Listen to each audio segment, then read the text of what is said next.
Class start करते हैं। Sit in any comfortable meditative posture.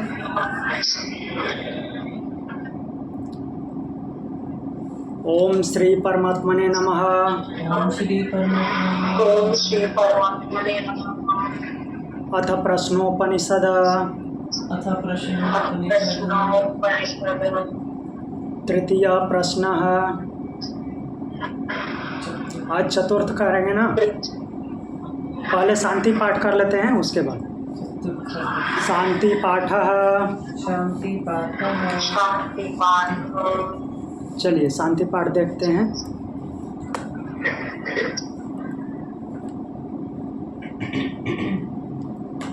ओम भद्रम कर्णेभिः ओम भद्रं कर्णेभिः शृणुयाम देवा शृणुयाम देवा भद्रं पश्येमाक्षभिर्यजत्राः भद्रं पश्येमाक्षभिर्यजत्रा स्थिरैरङ्गैः स्थिरैरङ्गैः तुष्टुवांसः तुष्टुवांसः तनुभिर्व्यसेम तनुभिर्व्यसेम देवहितं यदायुः देवहितं यदायुः स्वस्ति न इन्द्रो वृद्धश्रवाः स्वस्ति न इन्द्रो वृद्धश्रवाः स्वस्ति नः पूषा विश्ववेदाः स्वस्ति न पूषा विश्ववेदाः स्वस्ति नः तार्क्ष्यो अरिष्टनेमिः स्वस्ति न चार्ताक्षो स्वस्ति नो बृहस्पतिर्दधातु स्वस्ति नो बृहस्पतिर्दधातु ओम शांति शांति शांति। ओम शांति शांति शांति। तो कल हमारा तृतीय प्रश्न पूरा हुआ था।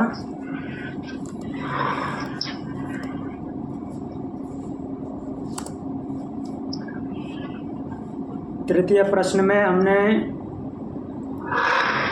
प्रश्न पूर्ण किया था। उस प्रश्न में क्या था कि प्राण उत्पन्न कैसे होता है, शरीर में प्रवेश कैसे करता है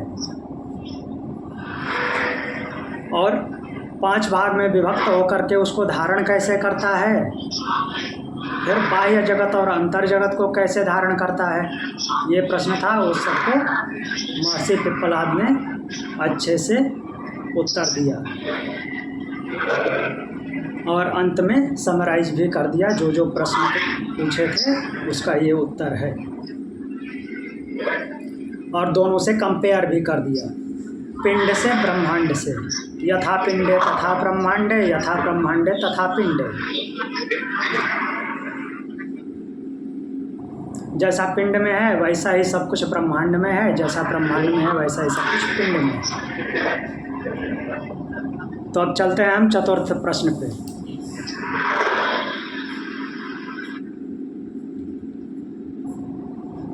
अथ चतुर्थ प्रश्न।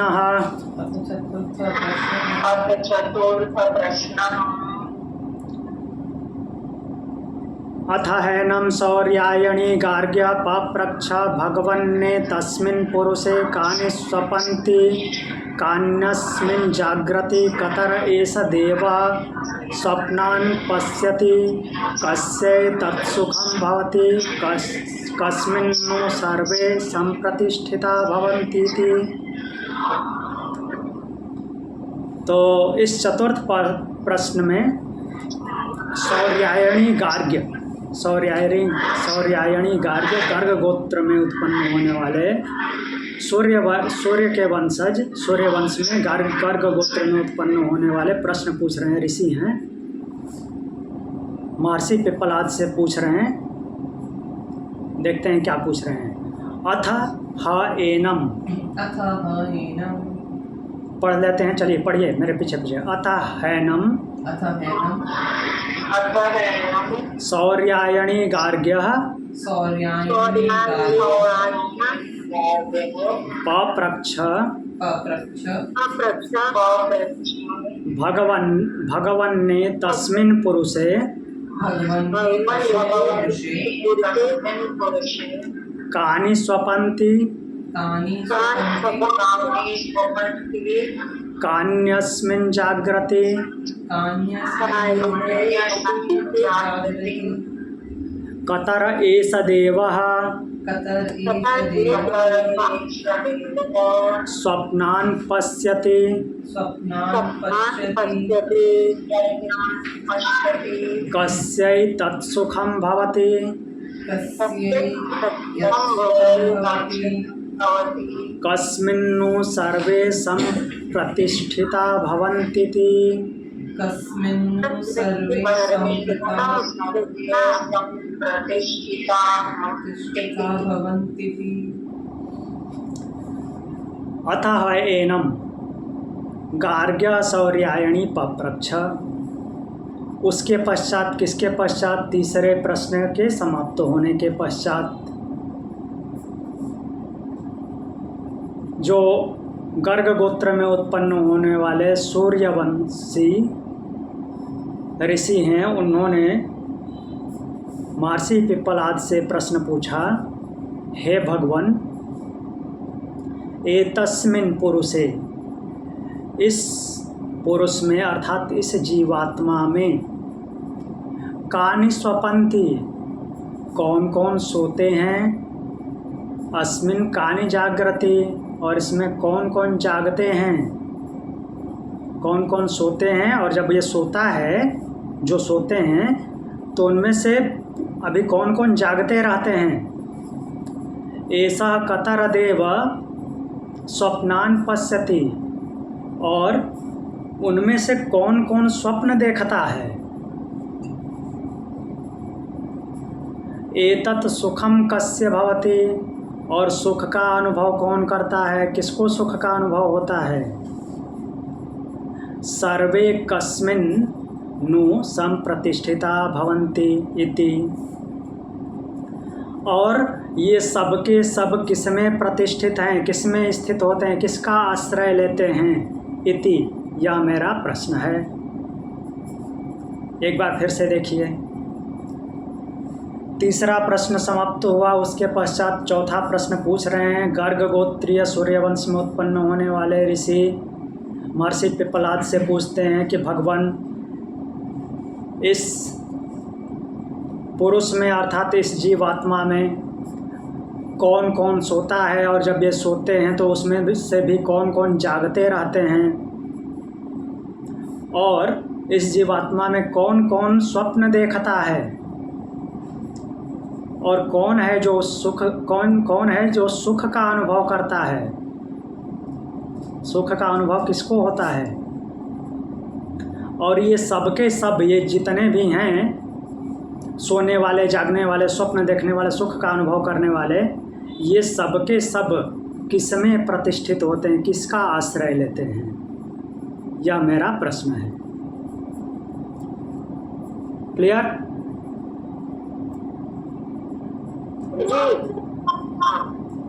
तो बहुत अच्छा प्रश्न है। ऐसा प्रश्न शायद किसी दर्शन में आपको नहीं मिलेगा। तो देखते हैं आगे क्या उत्तर देते हैं महर्षि पिप्पलाद।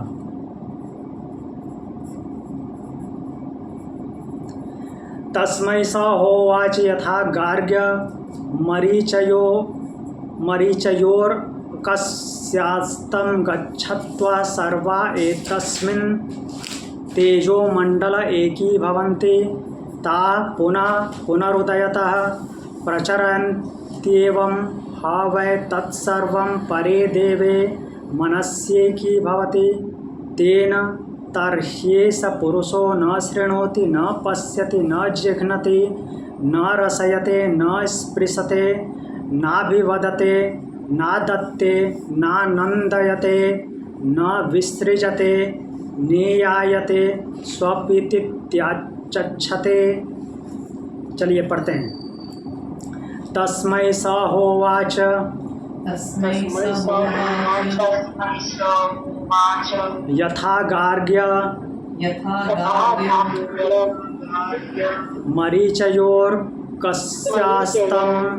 मरीचयोर्कस्यास्तम्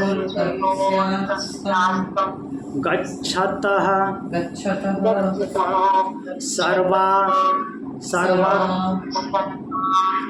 एतस्मिन् तेजोमण्डल एतस्मिन् तेजोमण्डले एकीभवन्ति एकीभवन्ति ताः पुनः पुनरुदयतः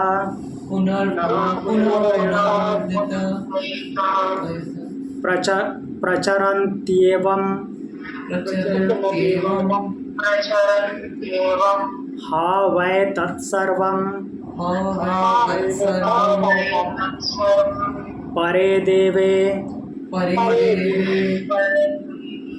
मनस्येकीभवति तेन तर्ह्येष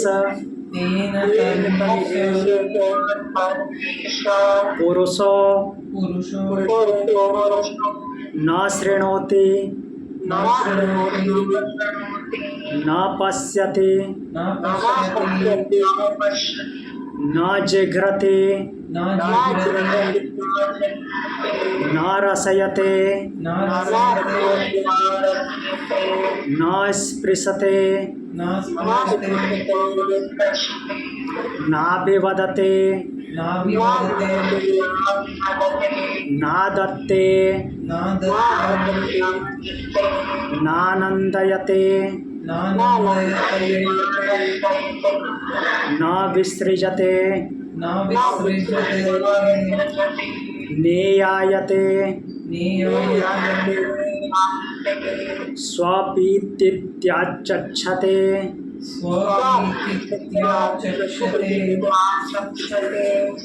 तो चलिए ये उत्तर दे रहे हैं महर्षि पिप्पलाद इस प्रश्न का जो गार्ग्य ने पूछा है। तस्मै स हौवाच, वह महर्षि पिप्पलाद बोले गार्ग्य, हे गार्ग्य, यथा अस्तं गच्छन्त अर्कस्य सर्वा मरीचयः एतस्मिन् तेजोमण्डले एकीभवन्ति।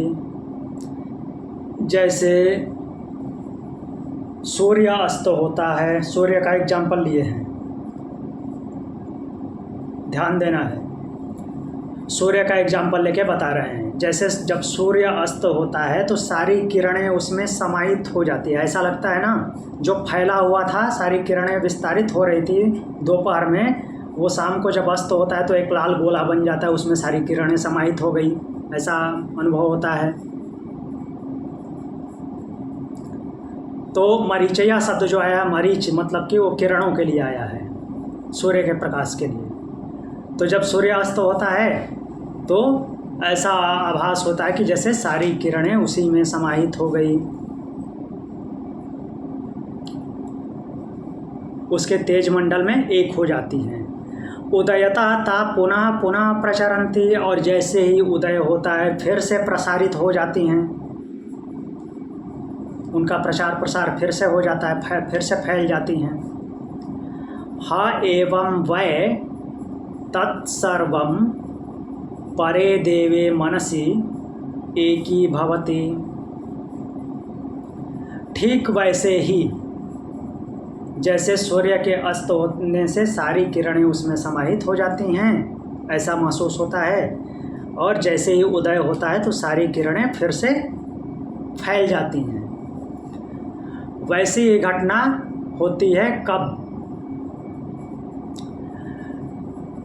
ये सारी इंद्रियां जब मीन्स प्राणी सोता है तो ये सारी इंद्रियां जो ज्ञानेंद्रियां हैं सूक्ष्म लेवल पे, ये नहीं कि ये सब गायब हो जाएगा, स्थूल तो रहेगा, स्थूल शरीर है तो रहेगा ही। ये क्या है कि सबके सब मन में समाहित हो जाती हैं, जैसे सूर्य की किरणें सूर्य में समाहित हो जाती हैं, वैसे सारी इंद्रियां मन में समाहित हो जाती हैं। और शांत हो जाती हैं, अब कुछ नहीं करती। तेन तर्हि एष पुरुषः,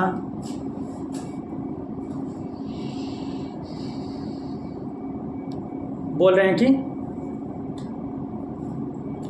तेन तर्हि एषः पुरुषः न शृणोति, उस समय जब ये सारी इंद्रियां मन में समाहित हो जाती हैं तो क्या होता है, ऐसा पुरुषः यह जीवात्मा न शृणोति, सुनता नहीं है।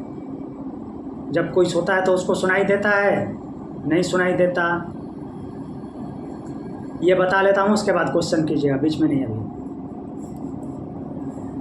न शृणोति, न सुनता है, न पश्यति, न तो देखता है, न जिघ्रति, न सूंघता है, न रसयते, न स्वाद चखता है, उसकी जिह्वा स्वाद भी नहीं चखती, न स्पृशते, न स्पर्श करता है, न अभिवदते और न ही बोलता है, न आदत्ते, न कुछ ग्रहण करता है, न आनंदयते और न ही आनंद की अनुभूति होती है उसको, अर्थात न ही सुख का अनुभव करता है, न विसृजते और न ही कुछ विसर्जन करता, अर्थात एक्सक्रीशन भी कुछ नहीं करता, मलमूत्र त्याग नहीं करता।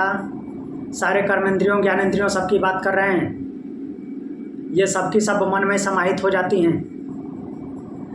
न ईयायते और चलता भी नहीं है, स्वपिति इति आचक्षते, उस समय क्या होता है, वह सो रहा होता है।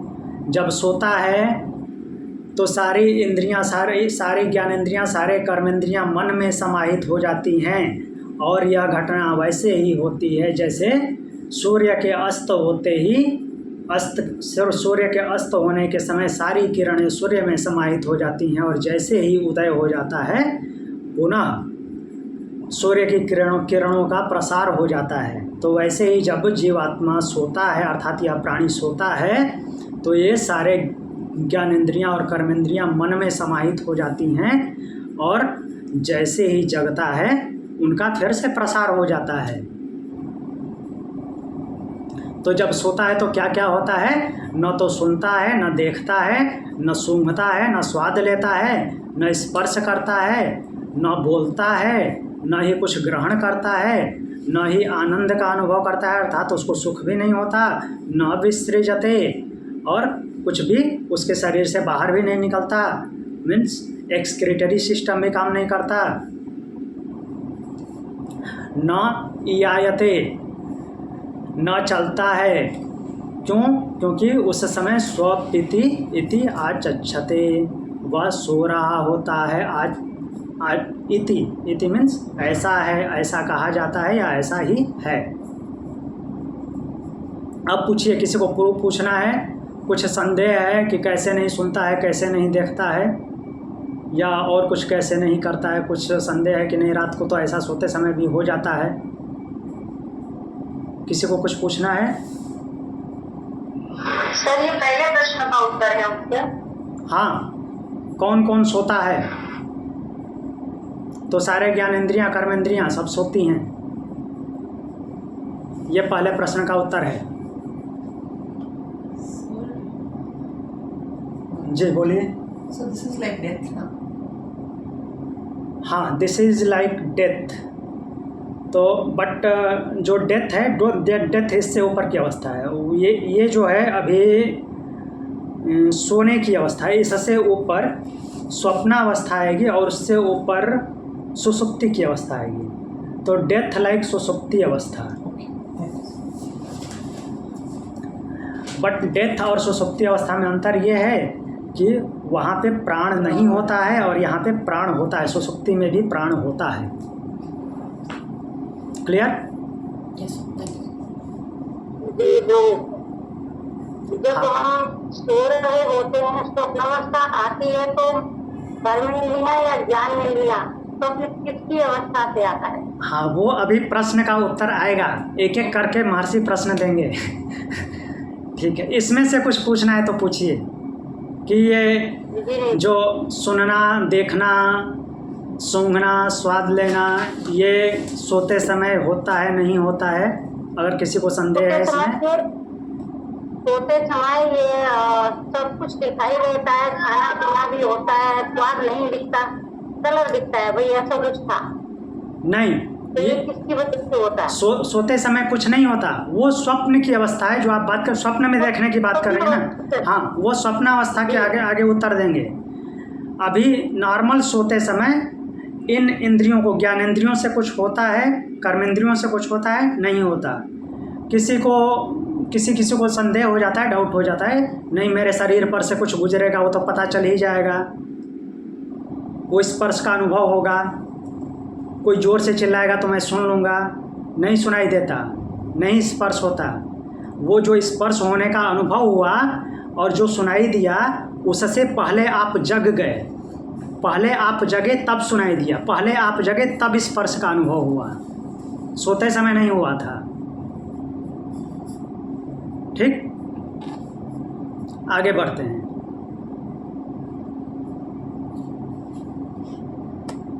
ये डेप्थ ऑफ स्लीप पे भी तो फर्क पड़ेगा ना। अगर क्वालिटी ऑफ स्लीप जी, वही तो इंद्रियां जागती रहेंगी। इंद्रियां नहीं जागेंगी, उस पे आते हैं स्वप्न और सुषुप्ति अवस्था।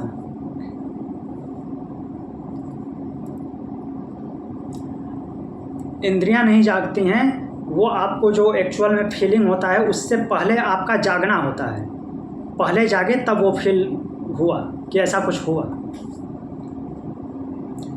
क्योंकि जैसे मान लीजिए आपके सोते हुए आपके ऊपर से सांप गुजर रहा है, सांप गुजर रहा है तो आधा गुजर गया है, तो आधा गुजर, वो अगर पहले पता चलता तो आधा गुजरना भी पहले से पता होता। जैसे ही आप जगे तो आपने देखा कि आधा सांप मेरे बाजू के पीछे है, आधा आगे है। तो वो जब जगे तो जिस स्थिति में था उस टाइम से पता चला, तो जागने के बाद की अवस्था है, सोते समय नहीं पता चलता। अब स्वप्न के लिए देखते हैं क्या है।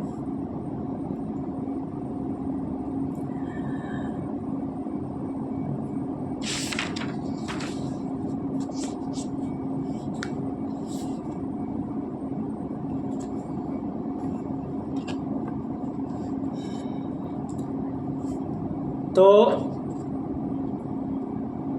जब ये सब सो रहे होते हैं, इंद्रियां मन में विलीन हो जाते हैं। जब ये सारी इंद्रियां मन में विलीन हो जाती हैं, मन में समाहित हो जाती हैं, तो मन की स्थिति कैसी होती है उसके बारे में अगला मंत्र है।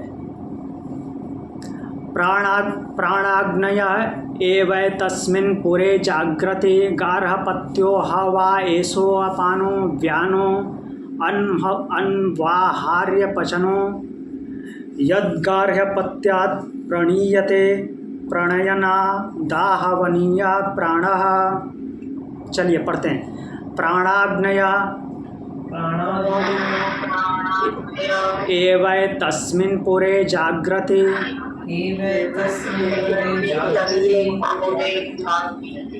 गार्हपत्यो हा वा एषो अपानो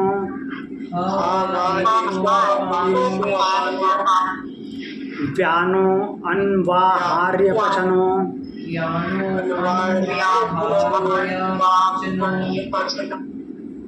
यद्गार्हपत्यात्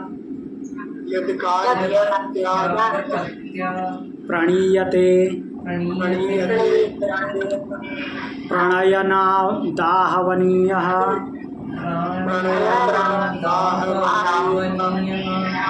प्राणः।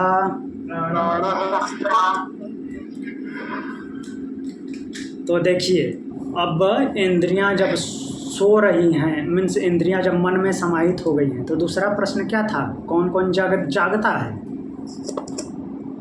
तो बता रहे हैं कौन जागता है। शुरू पिछले प्रश्न में किसकी बात चल रही थी? प्राण की। प्राण अपने आप को विभाजित करके कैसे शरीर को धारण करता है, तो वही बता रहे हैं कि प्राण जागता है और वो अग्नि स्वरूप होकर के जागता है। प्राणाग्नय एवं तस्मिन् पुरे जागृति।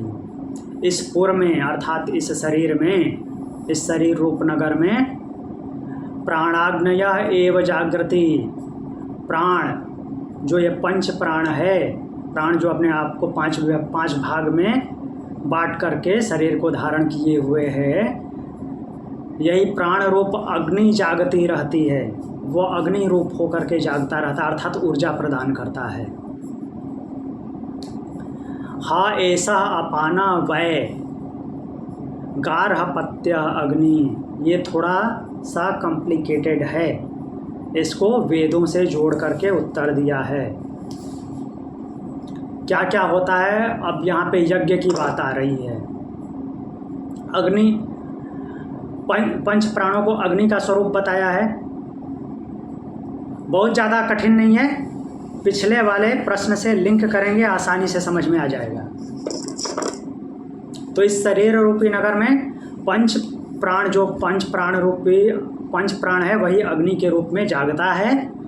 स ऐसा अपाना वै गार्हपत्या, और उसमें से जो अपान अग्नि अर्थात अपान प्राण है, वो क्या है, गार्हपत्य अग्नि है।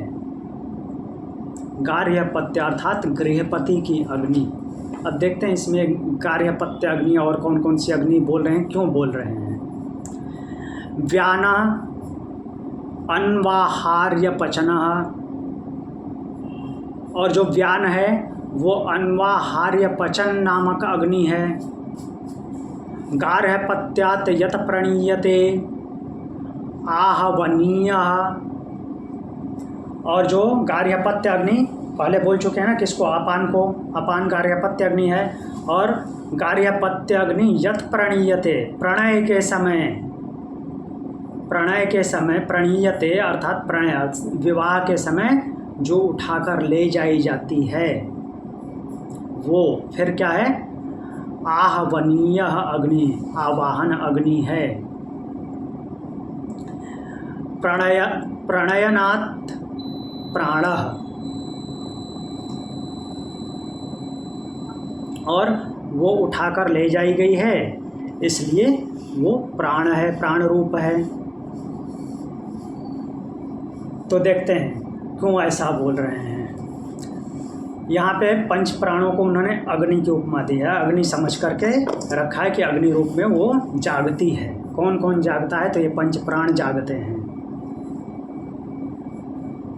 कोई कितनी भी गहरी नींद में सो जाए, प्राण अपना काम करता रहता है, प्राण नहीं सोता। प्राण सो जाएगा तो बाकी जो सटल लेवल पे काम चल रहा है वो सब कुछ बंद हो जाएगा। बहुत सारी चीज़ें हैं जो फंक्शन करते रहते हैं उस प्राण की वजह से, बाकी सब तो ज्ञानेंद्रियाँ कर्मेंद्रियाँ मन में समाहित हो जाती हैं। अब मुझे कुछ नहीं करना है, दिन में ही मेरा काम था, बस हो गया, अब रात को मुझे सो गया, ये तो आराम करने दो मुझे, जब जागेगा तब देखेंगे। तो उनकी हो गई छुट्टी। तब ये पंचाग्नि में देखते हैं कि क्या क्या है। स ऐसा अपाना वै गार्हपत्य, या जो अपान है वह गार्हपत्य अग्नि है। ये एक प्रकार से यज्ञ से समझते हैं। जब यज्ञ होता था पहले यजुर्वैदिक काल में, हर जगह यज्ञ ही होता रहता था, और यज्ञ की अग्नि कभी बुझती नहीं थी, कहीं ना कहीं यज्ञ चलता रहेगा। तो जो पिता के घर पे अग्नि जलती थी, मीन्स किसी भी दंपत्ति के घर पे अग्नि जलती थी, उसको गार्हपत्य अग्नि बोला जाता था। और गार्हपत्य अग्नि उसको क्यों बोला जाता, और उसको अपान की संज्ञा क्यों दी है, क्योंकि वो परमानेंट है, स्थायी है, वो स्थिति प्रदान कर रही है, स्थिर है। स्थिति कौन प्रदान करता है, अपान वायु नीचे की तरफ ले जाता है ना, पृथ्वी महाभूत है उसमें, तो स्थिरता प्रदान करता है, इसलिए उसको गार्हपत्य अग्नि से लिंक किया है, हमेशा जलती रहती है।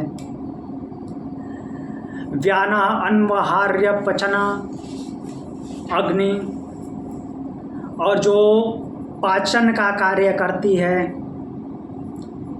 पचाने का कार्य करती है, वो अन्वहार्य पचन अग्नि है। उसको दक्षिणाग्नि भी बोलते हैं। तो उसमें हम क्या करते हैं कि हम आहुति देते हैं, अन्वहार्य अग्नि में हम आहुति देते हैं। तो जो आहुति देते हैं, हम आहुति किसको देते हैं, अपने मध्य प्रदेश को, मध्य प्रदेश में कौन है? समान वायु है, इसलिए अनवहार्य अग्नि जो है वो समान वायु है, वो पचाती है और जो भी एनर्जी क्रिएट होती है समभाव से डिस्ट्रीब्यूट करती है। ऐसा ही हमने तृतीय प्रश्न में पढ़ा था, याद है? अभी कल ही पढ़ा था। तो समान अग्नि में आहुति देते हैं, वो पचाती है और समभाव से सब कुछ डिस्ट्रीब्यूट करती है। गार्हपत्य, जो गार्हपत्य बोले हैं जिसको आप, जो अपान वायु है, गार्हपत्यात् यत प्रणीयते, और गार्हपत्य अग्नि जो कि उठाकर ले जाई जाती है। जब यज्ञ काल में जब बच्चों की शादी होती थी, विवाह होता था, तो पिता के घर से वो गार्हपत्य अग्नि उठाकर ले जाई जाती थी, किसके?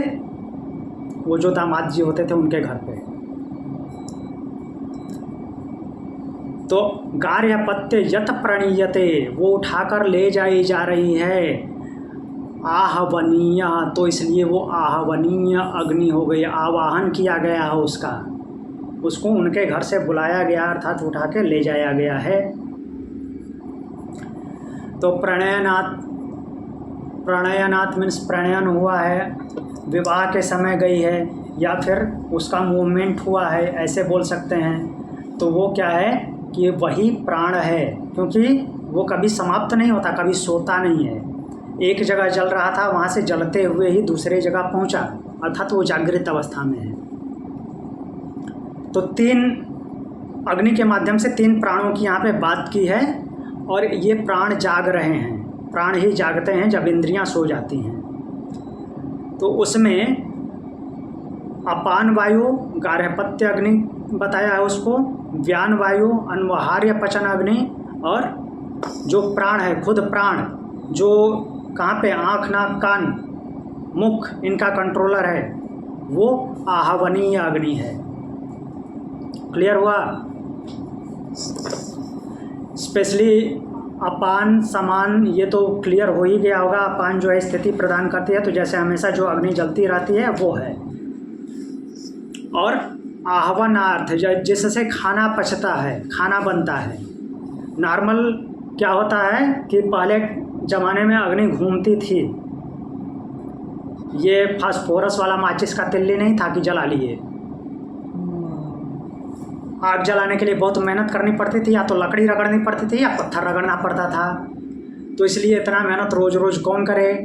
तो दूसरे के यज्ञ कुंड से या दूसरे के घर के चूल्हे से अग्नि लोग लेते थे, जिसके घर में पहले जला वहाँ से लेते थे, अपने घर के चूल्हा जलाते थे। तो उससे पहले भी यज्ञ बहुत होते थे, तो यज्ञ की अग्नि उठा करके ले जाते थे खाना बनाने के लिए। तो यज्ञ की अग्नि उठा के ले गए, उससे खाना बना, और हमारे पेट में खाना कौन बना रहा है? समान वायु। समान वायु बना रही है, खाना पचा रही है। और वैसे ही वो अग्नि उठा के ही रसोई घर में खाना बना, तो इसलिए उसका नाम है अनवहार्य पचन, जो खाना बना के खाना को पकाती है। और इधर खाना को कौन पकाता है? पेट में समान वायु, तो इसलिए वो समान वायु है। अभी क्लियर हुआ?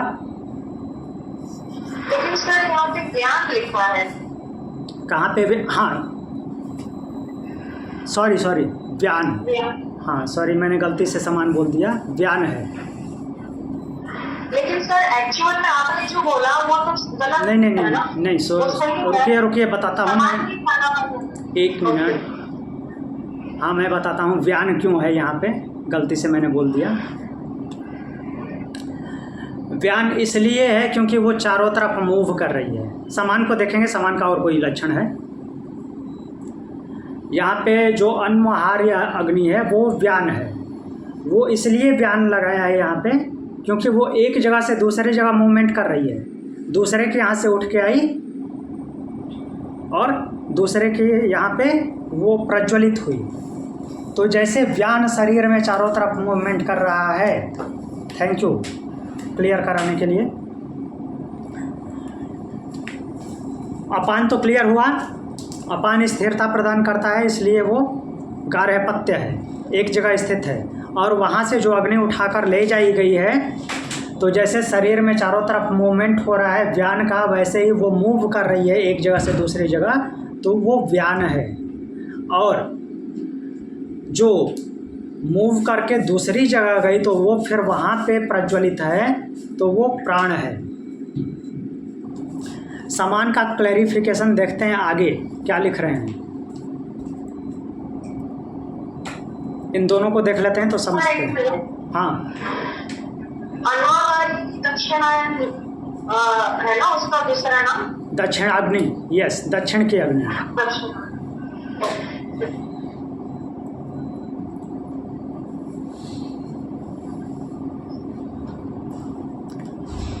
देखिए इसमें आगे आएगा समान अग्नि,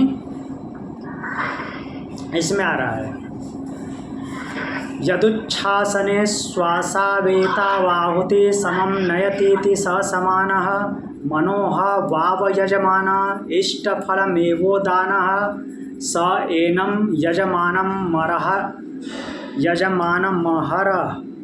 हर ब्रह्म गमयति। यदुच्छ्वासने, पढ़िए, यदुच्छ्वासने श्वासा वेता वाहुति, इतना पढ़िए।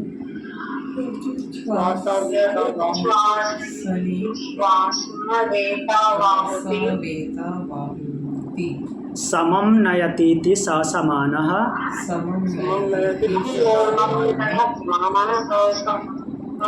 मनोह वाव यजमानः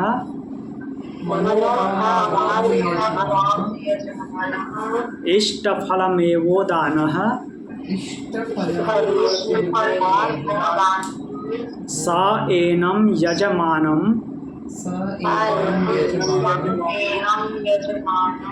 अहर हर ब्रह्म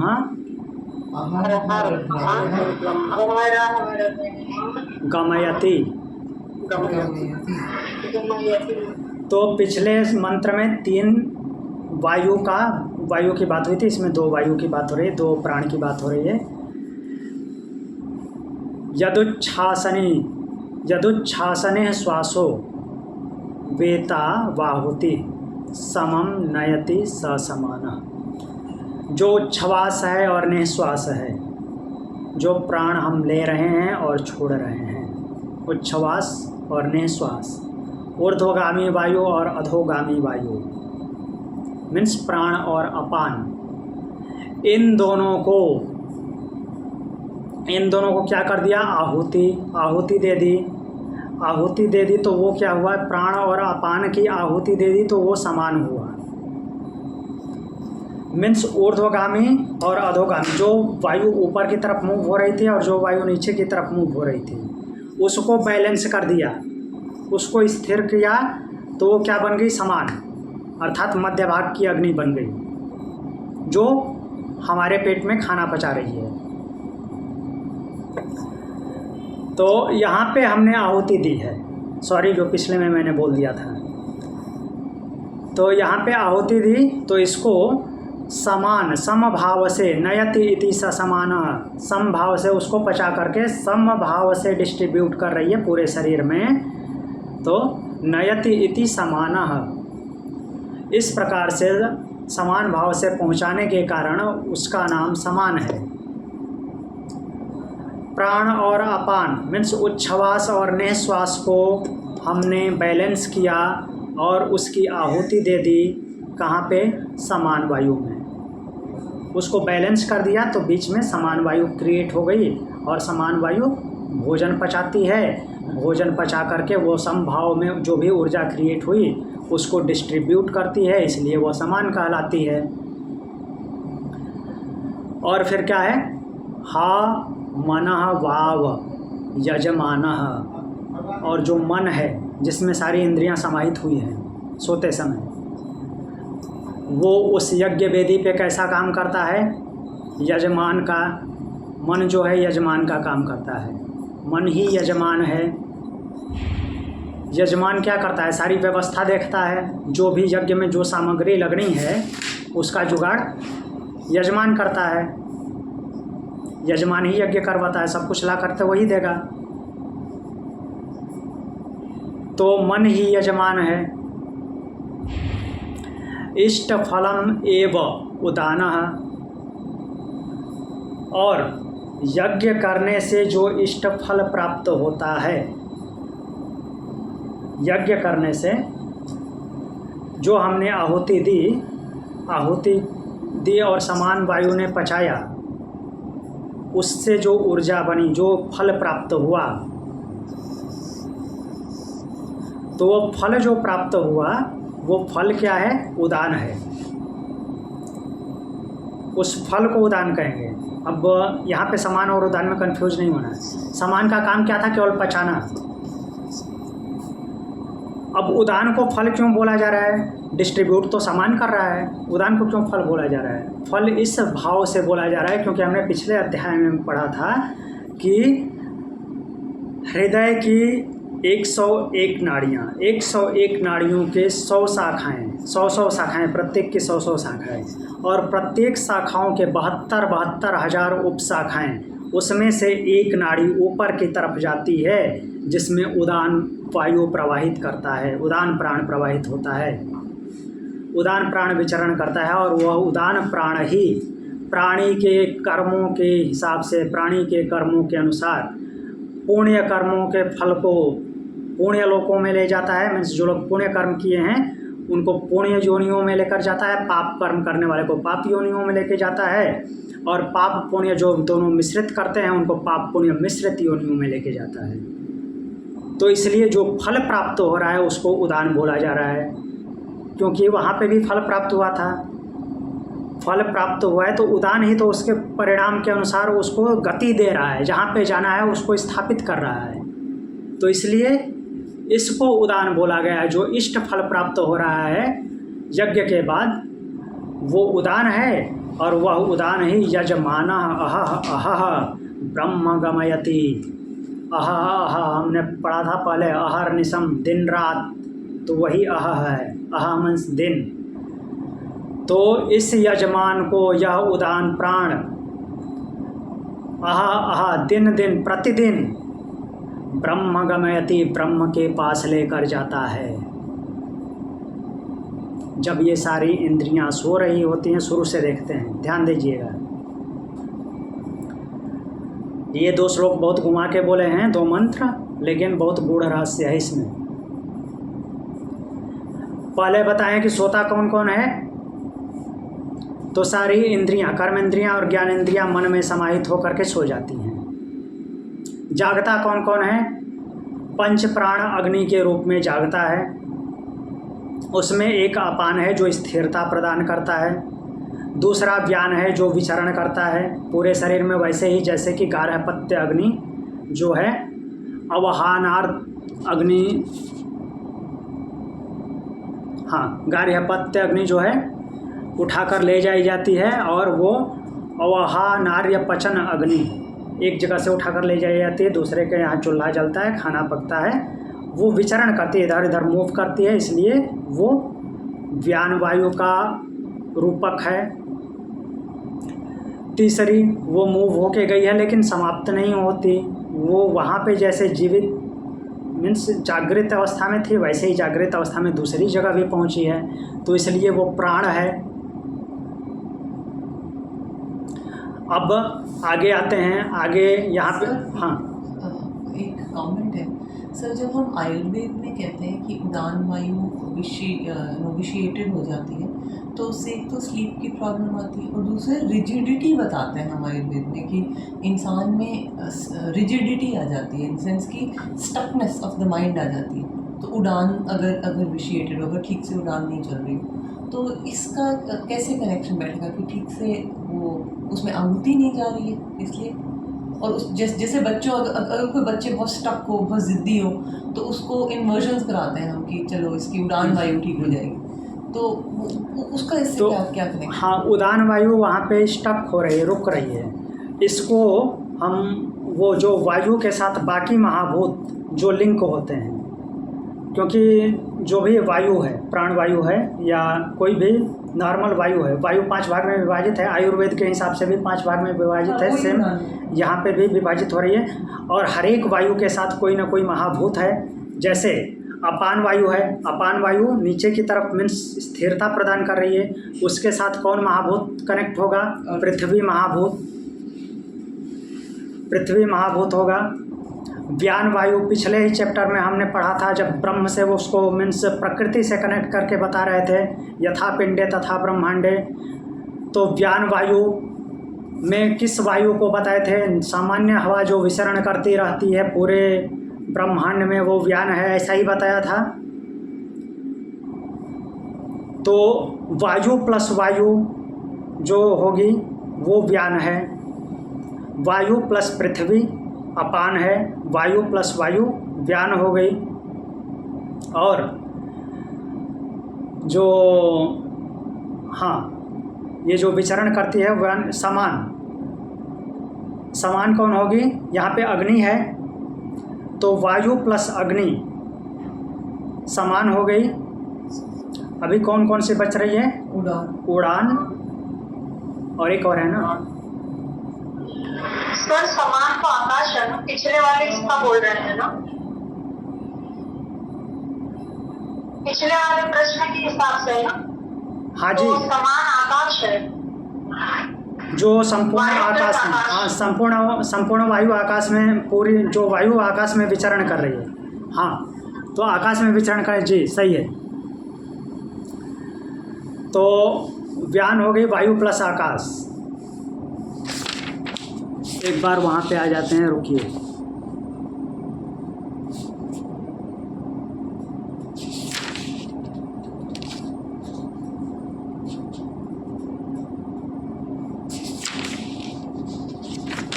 और हवा में जो ऊष्मा है वो है उड़ान।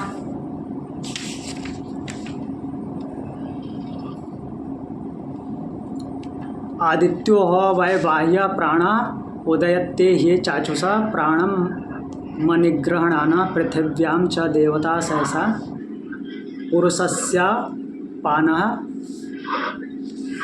और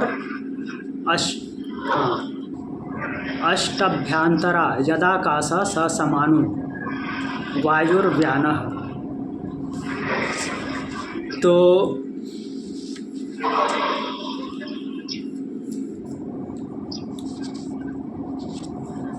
यहाँ पे बोल रहे हैं कि अपान में जो है पृथ्वी महाभूत है, पृथ्वी जो कि अपान वायु से कनेक्ट है, तो वहाँ पे वायु प्लस पृथ्वी हो गई अपान। और दूसरा जो कि अंतरिक्ष में है वह समान वायु व्यान। और जो व्यान है वो वायु प्लस वायु होगी, वायु प्लस वायु। और जो इन दोनों के बीच में है, दोनों के बीच में कौन? अपान और प्राण। अपान और प्राण के बीच में कौन है? समान है।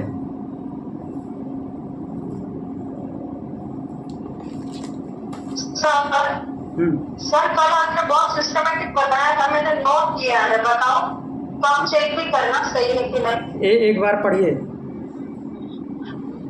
वायु प्लस सूर्य प्राण, वायु प्लस पृथ्वी अपान, वायु प्लस आकाश समान, वायु प्लस वायु व्यान और वायु प्लस ऊष्मा उदान। वायु प्लस उदान, ऊष्मा उदान। हाँ वायु प्लस अग्नि। हाँ तेज कहा था ना, तेज वायु प्लस तेज अग्नि ऊष्मा उदान। हाँ वायु प्लस अग्नि उदान हो गया। ये ठीक है सर जी। तेजो हवा उदानस तमादुपस शांत तेजा पुनर्भवमिंद्रियस्तम संपद्यमानः। पर अगर अग्नि है तो स्टकनेस तो नहीं हो सकती इंडिविजुअल में। आयुर्वेद कैसे कह रहा है कि उड़ान वायु क्योर करते हैं अगर किसी में मेंटल ब्लॉक्स या मेंटल स्टकनेस स्टकनेस तो भारीपन से है। स्टकनेस, हाँ इसको ये आयुर्वेद वाला थोड़ा बाद में देखते हैं। बट ये उदान जो है यहाँ पे वही आ रहा है वायु प्लस अग्नि। जो पृथ्वी है वो मीन्स वायु प्लस अपान पृथ्वी, और वायु प्लस वायु व्यान, वायु प्लस आकाश प्लस समान। हाँ वायु प्लस आकाश समान, और वायु प्लस जो ये अग्नि वायु प्लस जो जल है वो हो गया प्राण होगा। प्राण सब। हाँ वायु प्लस सूर्य प्राण तो हाँ जल जी रहेगा, हाँ सूर्य सूर्य, रहेगा। हाँ सूर्य वो घुमा फिरा के वो वर्षा करा रहा है। तो जो नेत्र कान और नासिका इन सब जगहों पे रह रहा है, यहाँ किसका क्षेत्र है? कफ का क्षेत्र है, कफ का क्षेत्र है ना। तो इस एरिया में कफ का क्षेत्र है, तो यहाँ पे जल महाभूत है ओके। वायु के तो साथ। वो That makes sense. जल ही देखा जाएगा, मतलब सूर्य थोड़ा हाँ, जो वायु- तत्वों के नाम से तो जल देखा जाएगा। वायु प्लस सूर्य जो लिखा है अपने, उसको वायु प्लस जल कर लीजिए। ओके ठीक। वायु प्लस जल वो प्राण है। ओके क्यों वायु प्लस जल प्राण है? क्योंकि यहाँ पे जल उदान है।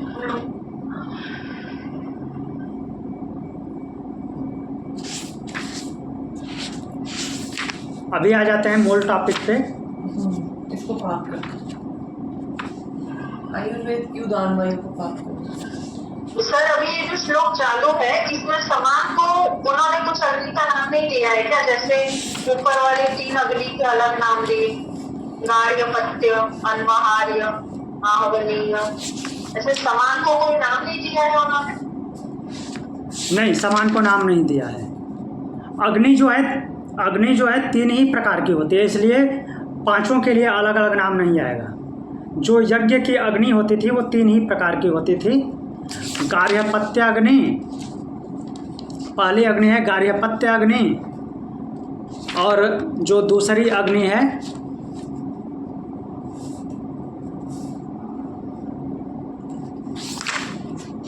अन्वहार्य, अन्वहार्य, और तीसरी आहवनीय।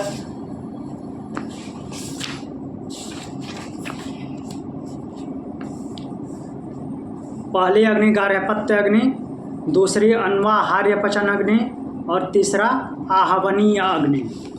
ये 3 प्रकार की अग्नि होती है। प्राण 5 हैं लेकिन अग्नियाँ 3 ही हैं। यज्ञ की अग्नि, दूसरी अग्नि से कनेक्ट नहीं करना है।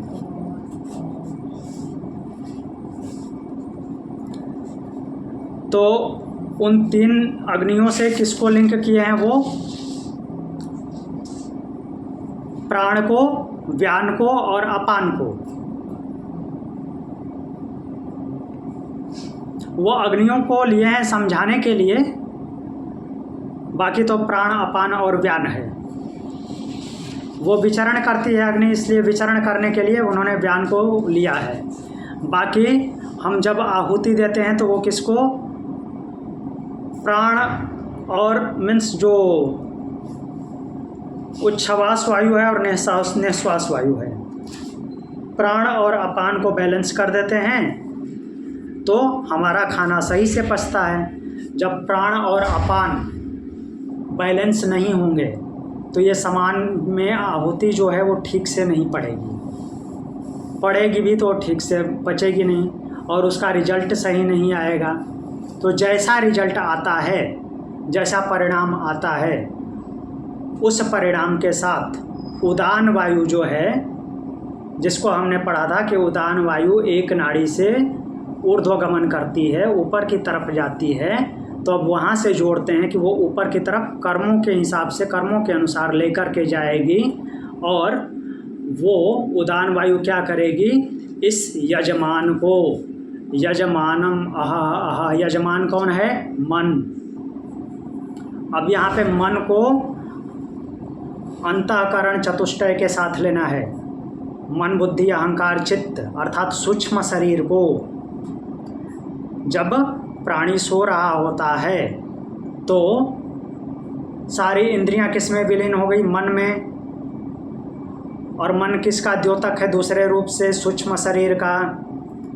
सूक्ष्म शरीर को यह उदान वायु अह अह दिन दिन अर्थात प्रतिदिन उस ब्रह्म के पास लेकर जाती है, लेकिन ये उस ब्रह्म से मिल नहीं पाता, फिर वापस आ जाता है।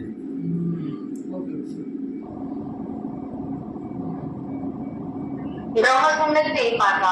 नहीं, ये ब्रह्म से मिल नहीं है पाता, वो जान नहीं पाता कि इधर ही ब्रह्म है। तब तक सवेरा हो जाता है, जैसे सूर्य की किरणें फैल जाती हैं, फिर इंद्रियां बाहर की तरफ निकल जाती हैं, बहिर्मुखी हो जाती हैं। ओके सर, आपने जो अर्का चतुष्टी बोली है ना, उसके नाम बोलिए एक बार। मन, बुद्धि, अहंकार, चित्त।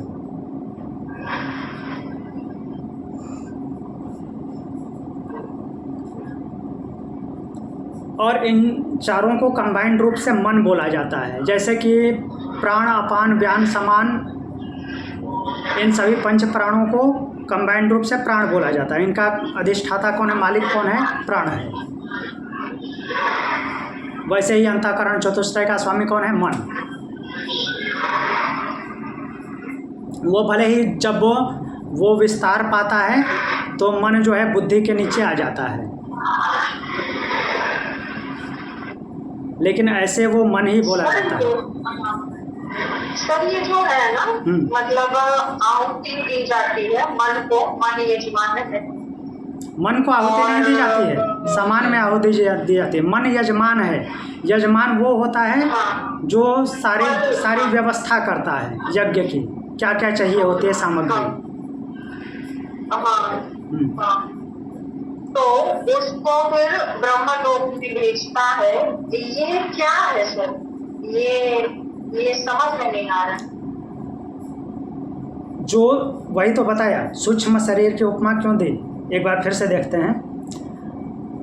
जो यज्ञ हुआ, एक बार मैं बता लेता हूँ, उसके बाद बोलिएगा। अग्नि का एग्जाम्पल इसीलिए ऋषि ने उठाया ताकि उसको यज्ञ के माध्यम से समझा सके। क्लियर? इतना तो सही है। तो 3 प्रकार की अग्नियाँ बताई, उनको कनेक्ट किया किससे? अपान वायु से, व्यान वायु से और प्राण वायु से। उसके बाद प्राण और अपान को बैलेंस किया और आहुति दी, समान ने उसको पचाया और फिर उसका रिजल्ट आया। तो उस रिजल्ट को कौन कैरी करेगा? उदान उसका कैरियर है जो रिजल्ट आया। और वो रिजल्ट अब किस में है? मन के पास है, क्योंकि मन यजमान है, उसी ने सारी व्यवस्था कर रखी है।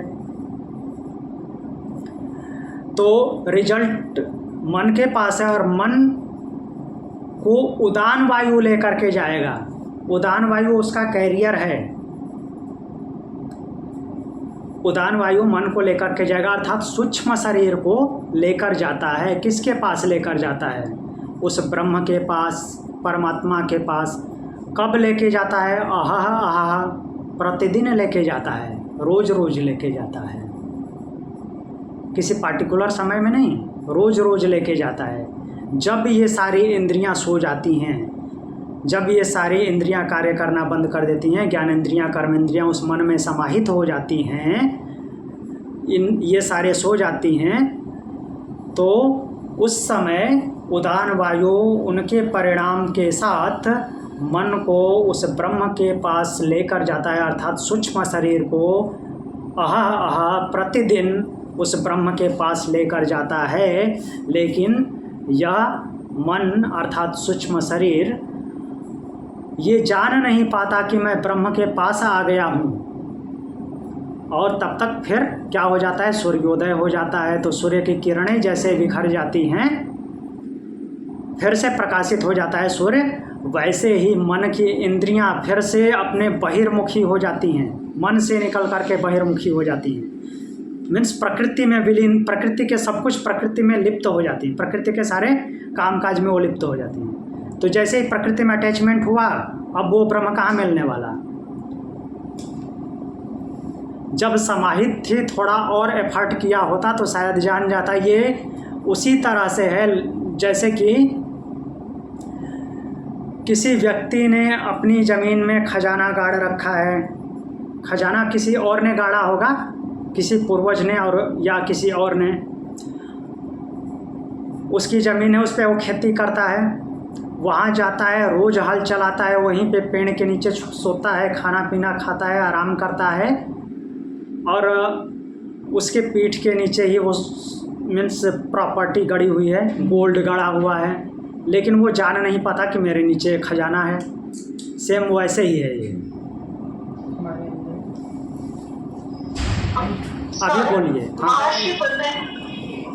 महर्षि पतंजलि ने सूत्र बोला था, मुझे याद नहीं आ रहा है, समाधि पाद या साधन पाद में उन्होंने कहा था कि जब इसमें चले जाते हैं, हम निद्रा में जाते हैं, तो वो जो पॉइंट होता है पता नहीं यही है क्या, स्वप्न निद्रा अवलंबनम, जहाँ से अज्ञान होने लगता है सभी चीजों का, उस पॉइंट पर भी उन्होंने ध्यान करने के लिए कहा है।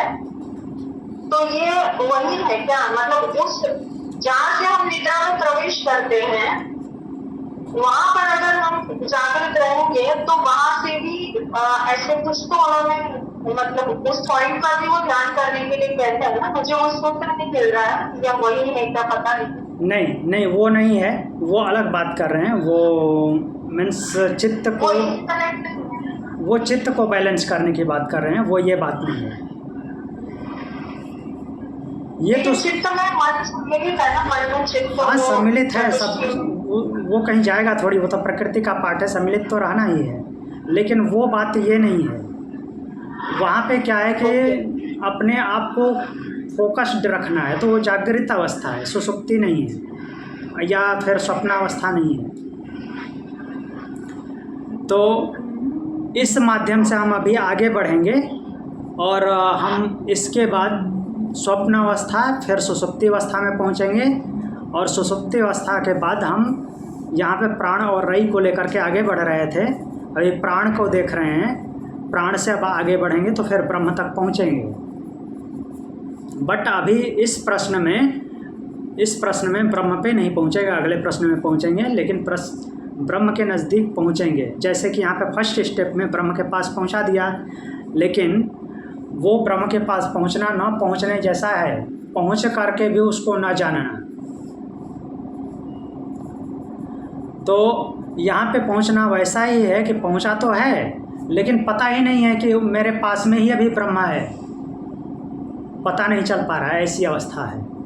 केवल इंद्रियां सुप्त हुई है, मन में बंद हुई हैं, और ये उदान वायु प्रतिदिन रोज़ उसको ब्रह्म के पास ले जाता है, उस ब्रह्म को वो जान नहीं पाता, और तब तक फिर से सुबह हो जाती है, जैसे सूर्य की किरणें प्रकाशित हो जाती हैं, वैसे इसकी इंद्रियां बहिर्मुखी हो जाती हैं। सर इसमें तो ये दो श्लोकों में दूसरे प्रश्न का उत्तर दिया होगा। हाँ जी बोलिए। सर एक कमेंट कर सकते हैं सर, इसमें एक ऑब्जर्वेशन है, क्वेश्चन तो नहीं है, बट कि जैसे जब हम सोते हैं, अगर हम अपने आप को उस स्टेट में सोएं कि हम शांत अवस्था में सो रहे हैं, और हम पहले से अपनी एक स्लीप हाइजीन मेंटेन करके सोएं, कोई अल्फा बीट्स या म्यूज़िक इस तरह का लगा के सोएं, एक बहुत deep state of meditative sleep होती है। जब हम उसमें से अपने आप उठते हैं, या अपने आप उठते हैं, इट्स वो मेडिटेटिव स्टेट ही होती है। तो ये कम्प्लीटली बिलीवेबल है कि हम ब्रह्म की तरफ जा रहे हैं, पर शायद सुबह हो जाती है। बट सर दूसरे कॉन्ट्रास्ट में जब हम एज अ कपल होते हैं, विद अ लवर या विद अ कपल, जब हम किसी के साथ सोते हैं, वो level of depth of sleep and meditation कभी नहीं आता। या तो टच उसको ख़राब कर देता है रात को, कभी आपका हाथ बज गया किसी के साथ या कुछ हो गया, या हमेशा एक सेंस ऑफ अवेयरनेस रहती कि कोई है साथ में। तो ये गृहस्थ जीवन में बहुत मुश्किल है ये फॉलो करना, पर जब इंसान अकेले सोता है तो ये बहुत ईजी है, it comes very naturally. But with a lover और अ हस्बैंड और anything, this is so hard to do, it doesn't come. But वो तो अलग मामला है ना, क्योंकि वो आपको सेम ही है। सो रहे हैं जब हम स्वप्न अवस्था में हैं, जब सो रहे हैं, अगर कॉन्स्टेंटली कोई एक और आसपास है या कमरे में कोई और आ रहा है, इस स्टेट में कभी नहीं पहुंचते।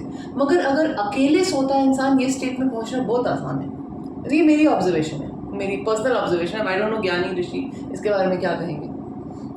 हाँ वो ऑब्जर्वेशन सही है, लेकिन आप अपने आप को सोने कहाँ दे रहे हैं, आप तो जागृत ही हैं। आप सोए सो ही नहीं सकते। हाँ, उस डेप्थ में सो ही नहीं सकते। हाँ।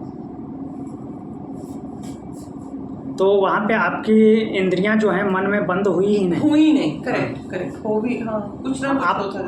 आप जब सोए हैं तो आपके सोने के साथ ये सारे ज्ञानेंद्रियां कर्मेंद्रियां मन में समाहित हो जाती हैं, करेक्ट। और मन में जब समाहित हो जाती हैं तो ये प्राण जगता है। एक बार फिर से क्लियर कर देता हूँ यहाँ तक। नहीं, हाँ, जब जीवात्मा सोता है, इंद्रियां मन में समाहित हो जाती हैं, इंद्रियां काम नहीं करती, ज्ञानेंद्रियां न कर्मेंद्रियां, दोनों में से कोई काम नहीं करती।